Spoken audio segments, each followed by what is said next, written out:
한 주 동안 평안하셨죠? 오늘 말씀은 여호수아 1장 7절 말씀을 먼저 보겠습니다. 여호수아 1장 7절 말씀입니다. 제가 읽겠습니다. 오직 강하고 극히 담대하여 나의 종 모세가 내게 명령한 그 율법을 다 지켜 행하고 우로나 좌로나 치우치지 말라. 그리하면 어디로 가든지 형통하리니. 신약을 넘어갔어요. 빌립보 말씀 보겠습니다. 빌립보서 1장 27절을 보겠습니다. 오직 너희는 그리스도의 복음에 합당하게 생활하라. 이는 내가 너희에게 가보나 떠나 있으나 너희가 한 마음으로 서서 한 뜻으로 복음의 신앙을 위하여 협력하는 것과. 빌립보서 2장 말씀 보겠습니다.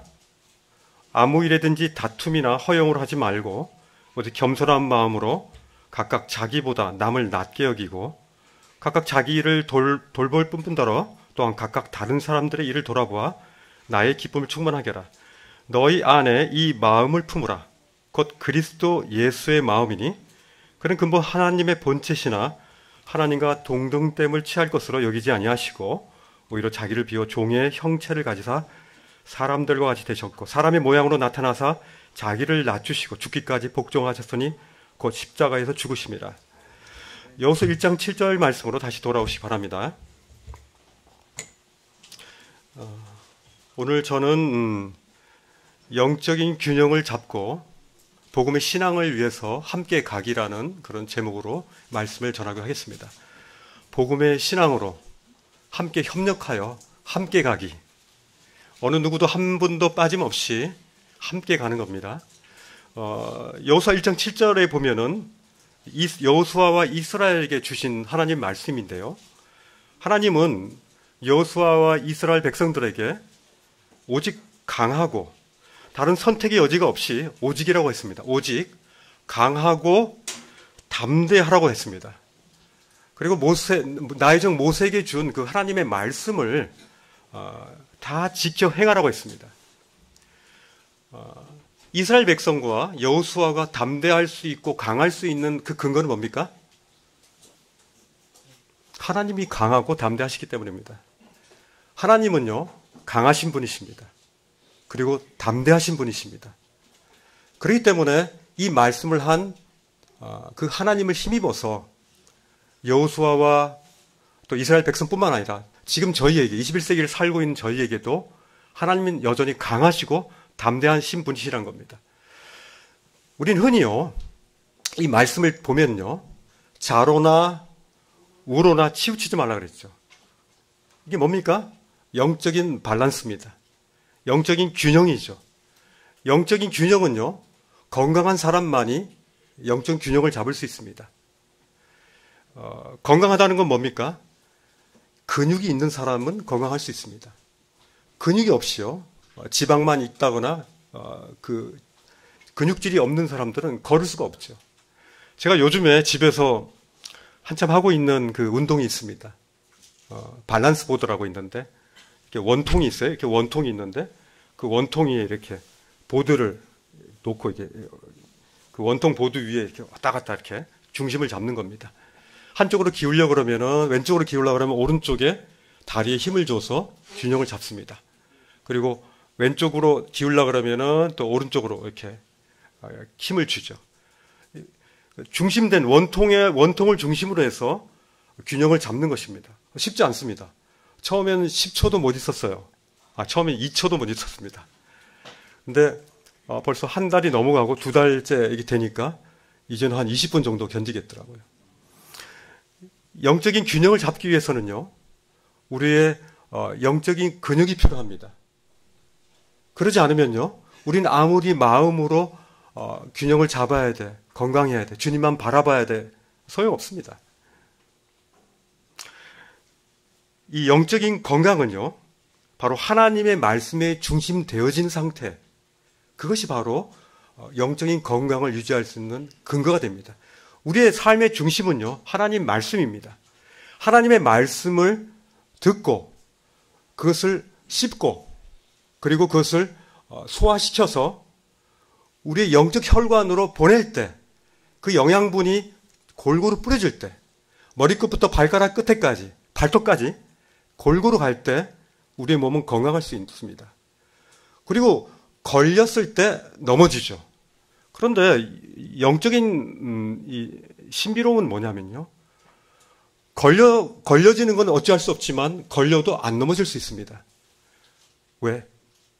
걸려도 넘어지지 않을 수 있는 영적 근육이 있기 때문이죠. 우린요, 좌로나 우로나 참 잘 치우치는 것 같습니다. 제가 이제 구원받고 얼마 되지 않았을 때 그 당시에 그 모임의 성향은요, 이랬어요. 보험 드는 사람, 그거 아주 나쁜 사람이었어요. 신앙이 없는 사람이었어요. 하나님을 의지하지 않고 인간적인 휴머니티에 빠졌다라고 그래가지고 보험 아무도 안 들었어요. 그리고 그 돈을 사랑함이 일만하게 뿌리라고 해가지고 돈을 많이 벌면 안 돼요. 그리고 만약에 수련회 때 만약에 그게 겹친다면은 회사를 그만둬야 됐어요. 물론 순수함은 있습니다. 주님을 향한 그런 순수함인데, 그러나 제가 보기에는 뒤돌아봐서 봤을 때는 영적 균형이 깨진 겁니다. 영적이라는 사실은 우리의 삶 속에서 파고든 하나님의 말씀이 실생활 속에서 적용되는 것이지, 머릿속에서 있는 어떤 이론적인 신앙이 아니라는 겁니다. 실제로요, 그 이후로 많은 분들이 떠나가는 것을 보게 됩니다. 영적 밸런스가 깨질 때요, 우리는 이것이 아닌데 하고 왠지 자연스럽지 않습니다. 물을 억지로 위에서가 아니라 밑에서 위로 올리려니까 굉장히 힘이 드는 거죠. 하나님이 주신 일반적인 보편적인 그런 하나님의 진리에 대해서 불필요하게 율법을 만들 때 우리는 영적 밸런스를 깨트리는 그런 원인이 되는 것입니다. 우리가 치우치게 되는 두 가지 패턴이 있는데요. 뒤돌아볼 때 교회나 가정이나 직장에서요, 우리의 영적인 이 균형이 깨지는 그런 패턴을 보니까 두 가지예요. 오늘 읽었던 말씀 보면 나오지 않습니까? 좌로 우로 이렇게 치우치는 거, 그죠? 하나님의 말씀이 중심이 되어져서 그것에 대해서 하나님의 말씀을 가지고 이렇게 그것들을 조정해 나가야 되는데 그때마다 달라요. 그죠? 근데 그것을 그냥 한쪽으로만 이게 치우치게 적용해 볼 때 그 말씀이 굉장히 위험한 칼이 됩니다. 어떤 형제자매들한테 권면할 때 잘못 그 말씀을 사용했다간요, 그 형제자매가 나가 떨어지는, 오히려 그를 위하려고 하는 마음이 있지만은 영적인 이 케어의 스킬이 부족해가지고 오히려 그 형제자매를 망치게 되는 경우가 있습니다. 함부로 말씀을 도려내는 것에 굉장히 조심해야 돼요. 우리가 영적인 치우침이 있는 것은요, 영적인 하나님의 말씀을 먹지 않아서 치우치는 거예요. 그죠? 그리고 두 번째는 그 주님의 그 겸손을 우리가 잊어버리고 내가 마치 한 것처럼 시간이 지남에 따라서 그리스도의 겸손을 잊어버리고 마치 내가 하는 것처럼 내가 주인 돼서 할 때, 그때 이제 치우쳐져 버려요. 아까 읽었던 말씀이 그거죠. 빌립보서 1장하고 2장하고. 먼저 성경 말씀을 먹지 않기 때문에 치우치는 건요, 그 영적 그 혼돈이 말씀을 이렇게 보충해서 먹지 않으면요, 우리 가운데 그 분별력이 떨어집니다. 말씀으로 인한 분별이 아니라 우리의 경험과 우리가 본 어떤 미디어와 내가 본 책과 내 경험으로 이것들을 판단하려고 할 때, 그때 이제 미끄러지는 거죠. 그죠? 하나님의 말씀을 먹지 않으면요, 아침에 일어나서, 우리 주님은요, 우리와 함께 말씀으로 같이 교제하기를 원하세요. 근데 우리는요, 아침 일어났을 때 어떤 현상이 있습니까? 우리 육체의 요구는요, 좀 더 자자, 좀 더 눕자, 그리고 좀 더 편리한 것들을 추구합니다. 그러다 보니까 그 아침에 좀 더 시간을 많이 낼 수가 없죠. 그때 어떤 현상이 일어납니까? 그리스도를 무시합니다. 그리고 말씀을 읽지 않고 주님께 기도하지 않고 주님을 찬양하지 않고 주님을 무시한 채로 집을 나오는 겁니다. 그죠? 그리스도를 무시하는 채 나오는 것이 바로 하나님의 말씀을 무시한 채 나오는 것과 똑같다는 얘기예요. 결국은. 그때는요, 주일날 어쩔 수 없이 이제 토요일이나 일요일이나 뭐 수요일날 모임에 참석하긴 하지만은 또 제자 양육을 하지만은 말씀을 읽지만 뭔가 그리스도와의 1대1의 이 교제가 빠진 상태에서의 우리의 삶은요, 그것이 점점 치우쳐지는 그런 느낌을 가지게 되는 것입니다. 그것은요, 어떻게 보면 다른 영적 야망을 키우는 그런 역할을 해요. 자기의 일이 돼버리는 거예요. 자기 사역이 돼버리는 거고. 그리고 자기가 열심히 하지만 왠지 다른 연약하고 답답한 형제자매들을 보면 판단하게 되는 것이죠. 이게 뭡니까? 진리로 말미암는 이 말씀을 제대로 섭취하지 않았기 때문에 세상의 기준으로, 세상의 판단으로 그걸 근거로 해서 형제자매들을 판단하기 때문에 답답한 거예요. 주님께서 말씀하신 나는 죽고 그리스도가 아니라 나는 살고 주님은 좀 작아지시고 나의 야망은 좀 더 강렬해지고 이 교회와 형제 자매들의 그 요구는 약간 무시하는 그런 모습이 나타나는 것이죠. 우리는요, 이 교회나 이 사람들 관계 가운데에서 하나님 말씀을 읽지 않을 때 생겨지는 현상이 바로 기브 앤 테이크예요. 내가 이렇게 했으면은 이 정도 와야지. 그런데 안 오는 거예요. 그러면 이게 쓴뿌리가 쫙 생기면서 쓴물이 쫙 몸에 퍼집니다. 그러면서 이제 판단하는 거죠. 내가 이 정도 했는데 날 안 알아봐줘? 이 정도 했으면은 날 이렇게 칭찬해주고 격려해줘야 되는데 나 보이지 않는 데서 했어. 보이지 않는 데서 했으면 하나님 앞에서 보상을 받아야 되는데 다른 사람과 다른 인간들을 향하여서 기대하는 그런 마음들이 생기는 거죠. 그렇기 때문에 그때 일어나는 현상은 뭐가 납니까? 화가 납니다. 우리가 화가 나고 분노하는 것은요, 하나님의 말씀을 제대로 섭취하지 않아서 먹고 씹고 그 영양분이 우리 몸에서 퍼지지 않았기 때문에 영적 미네랄 결핍 현상이 일어난 겁니다. 그죠? 그럴 때 뭐가 부족하면 막 살을 눌러도 살이 안 나와. 그죠? 눈이 잘 안 보여. 그리고 막 굉장히 피곤해.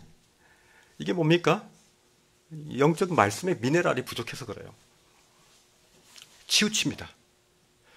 우리가 치우치는 두 번째는요, 우리 주님의 그 겸손을 망각할 때 생깁니다. 이게 최선이라고 우리가 주장하고, 형제님, 이게 맞아요. 이렇게 해야 돼요. 예전에 해보니까 이거 이렇게 하니까 이거 안 됐잖아요. 이렇게 하면서 막 주장합니다. 최선이라고 주장하지만 왠지 시큰둥해. 심지어 주님께 기도할 때, 주님, 이것은 이루어 주셔야 됩니다. 이것은 이렇게 하셔야지 주님의 영광을 위해서 도움이 돼요. 주님, 이렇게 하시는 게 좋은 거 같습니다. 하면서 이렇게 은근히 주님을 이렇게 설득하는 그런 기도를 할 때가 있습니다. 아주 교만한 기도죠. 주님께 하답함이 없습니다. 왜 그렇습니까? 주님의 겸손이 결여된 기도고 주님의 겸손이 결여된 상태에서 바라본 그런 상황이기 때문에 그런 거죠. 빌립보서 2장 2절 아까 읽었던 말씀 보면요, 마음을 같이 하여 사랑을 가지고 뜻을 합하여 한 마음을 품으라 그러거든요. 사랑을 가지고 뜻을 합하라고 그랬습니다. 각자의 뜻이 있지 않습니까? 각자의 의지가 있잖아요. 뜻을 서로 합하라고 합니다. 빌립보서 2장 2절에. 그리고 한 마음을 품으라고 합니다. 이게 가능한 일입니까? 가능하니까 주님 말씀하셨죠. 그죠? 가능하지 않은 거를 유토피아적인 말씀 아닙니다, 이거. 그죠? 뜻을 합해서 한 마음을 품으라고 합니다. 그리고 어떤 일이든지 다툼이나 허영으로 하지 말고 오직 겸손한 마음으로 각각 자기보다 남을 낮게 여기라고. 그래서 우리가 품어야 될 이 마음이 뭐냐면 바로 이 자기 자신의 마음이 아니라 이 마음, 바로 곧 그리스도 예수의 마음을 품으라고 하시는 거죠. 그리스도 예수의 마음이 어떤 마음입니까? 하나님과 동등됨을 취할 것으로 여기지 않는 마음이 하나님의 예수 그리스도의 마음이죠. 그리고 자기를 비워서 종의 형체를 띈 것이 바로 그리스도의 마음입니다. 사람이 되셨습니다. 사람이 되신 것은요, 가장 높은 하늘에서 가장 낮은 땅속까지 장사되시면서까지 가장 긴 거리를, 가장 많은 갭을 내려오신 겁니다. 자기가 회장이었는데 신입사원이 됐어요. 그죠? 그런 겁니다. 회장님이 신입사원이 됐어요. 아무 고난도 누구도 쳐다보지 않아요. 그죠? 그런 상태에서 우리 주님은 이 땅에서 그 사역을 시작하신 거라는 거죠.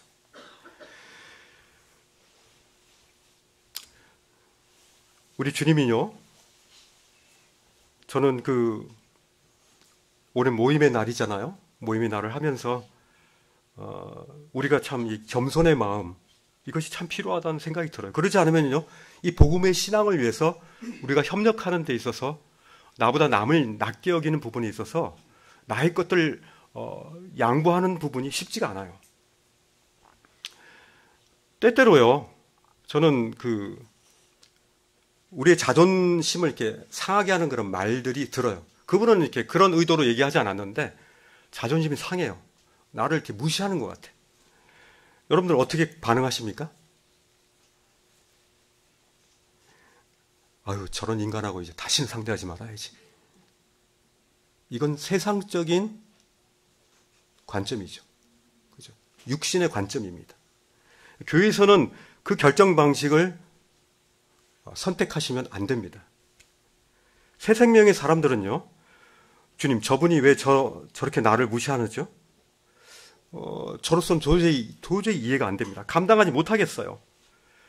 그러나 하나님의 위치에 계셨지만은 가장 낮은 십자가의 저주의 위치로까지 낮아지신 그 주님의 낮아지심을 저는 다 이해할 수는 없지만은 어쨌든 주님이 그렇게 하셨습니다.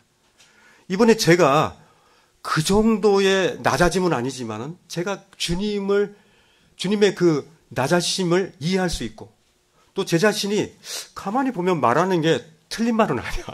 한 50%는 맞는 것 같아. 하여튼 그 50%가 나를 굉장히 기분 나쁘게 하고 나를 힘들게 해.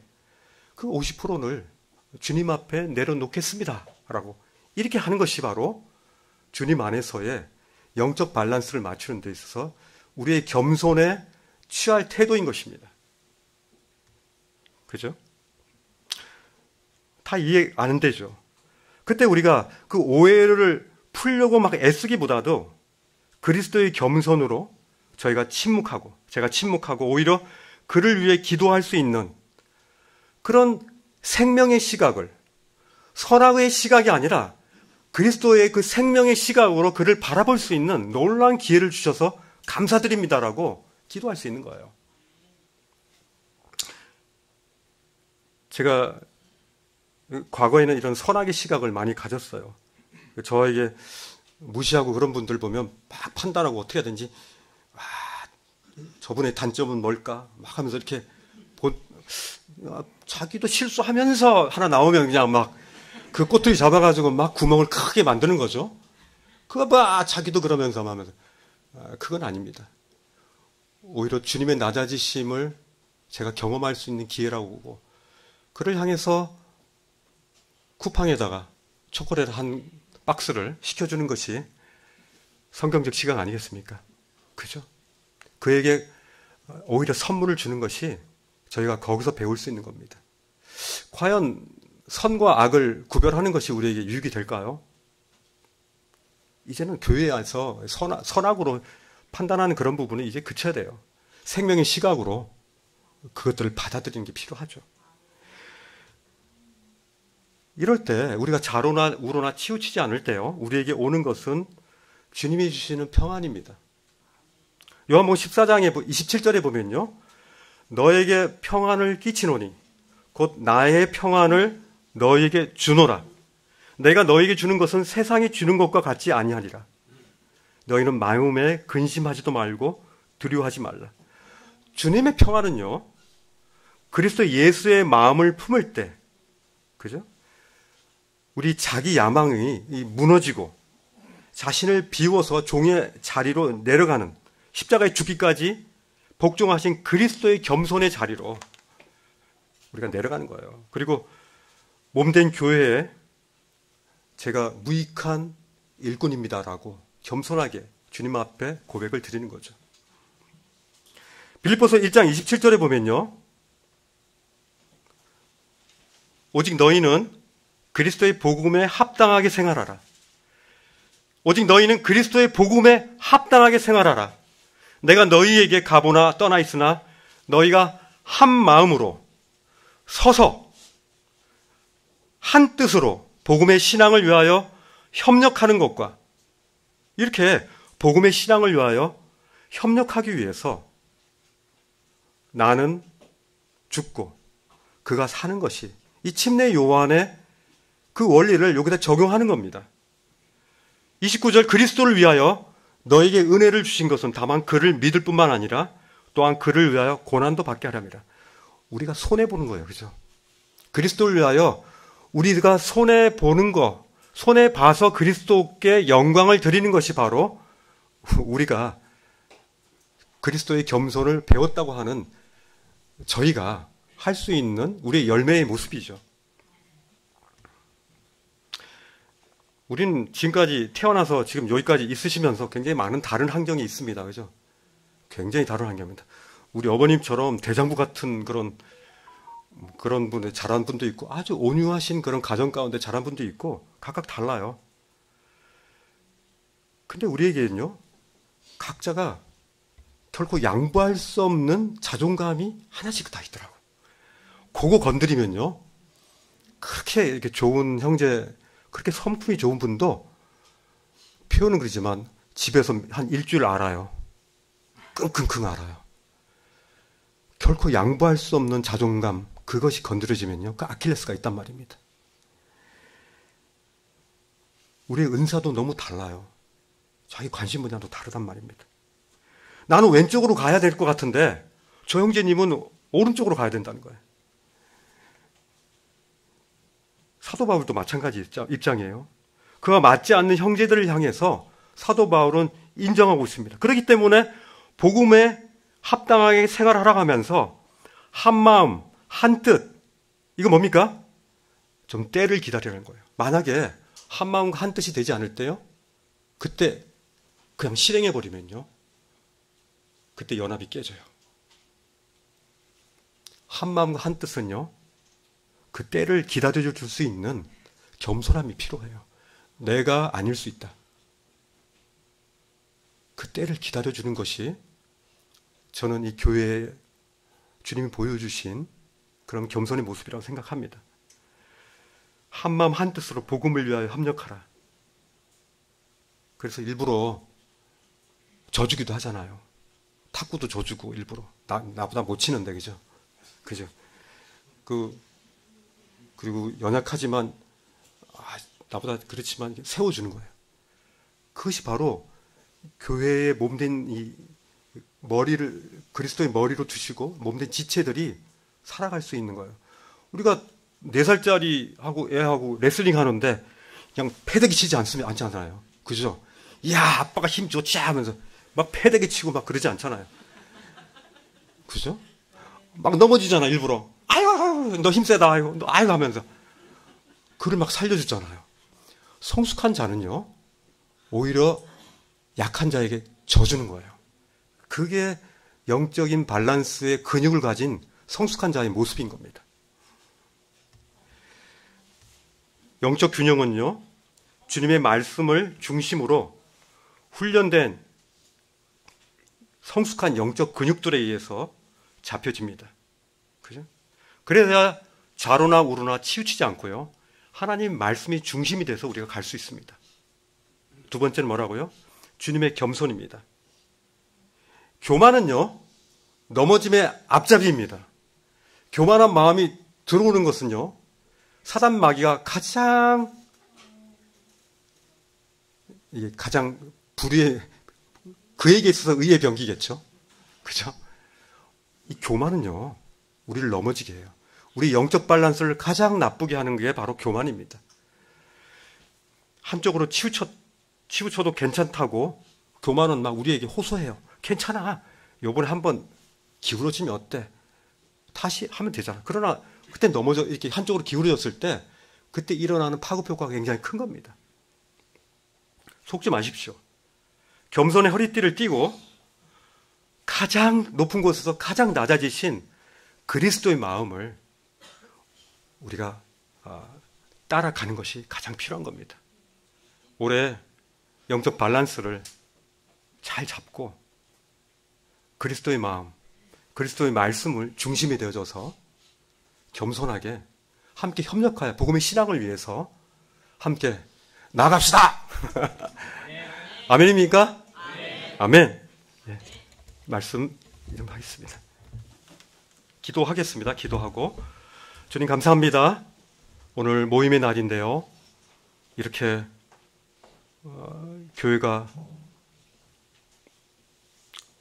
참 주님의 몸된 사랑하는 지체들을 함께 모이게 해주시고 함께 주님을 찬양하고 주님을 높이며 우리 자아가 이미 예수 그리스도와 함께 십자가에 못 박혀 죽었고 이제는 이 새 생명으로 함께 그리스도와 함께 연합해져서 그리스도의 거룩한 열매들을 맺을 수 있는 이 놀라운 이 성도들로 우리를 부르신 사실에 대해서 감사드립니다. 우리가 때때로 교만으로 인해서 자주 치우치기 쉬운데 자로나 우로나 치우치지 않도록 주님의 말씀을 계속 먹게 하여 주시고 주님을 만나게 하여 주시고 주님을 향해서 기도하게 하시고 주님을 어떤 상황에서도 경배케 하시고 그리고 그리스도의 그 겸손함으로 항상 무장하는 저희들이 될 수 있도록 주님이 인도하여 주옵소서. 예수 그리스도 이름으로 감사하며 기도했습니다.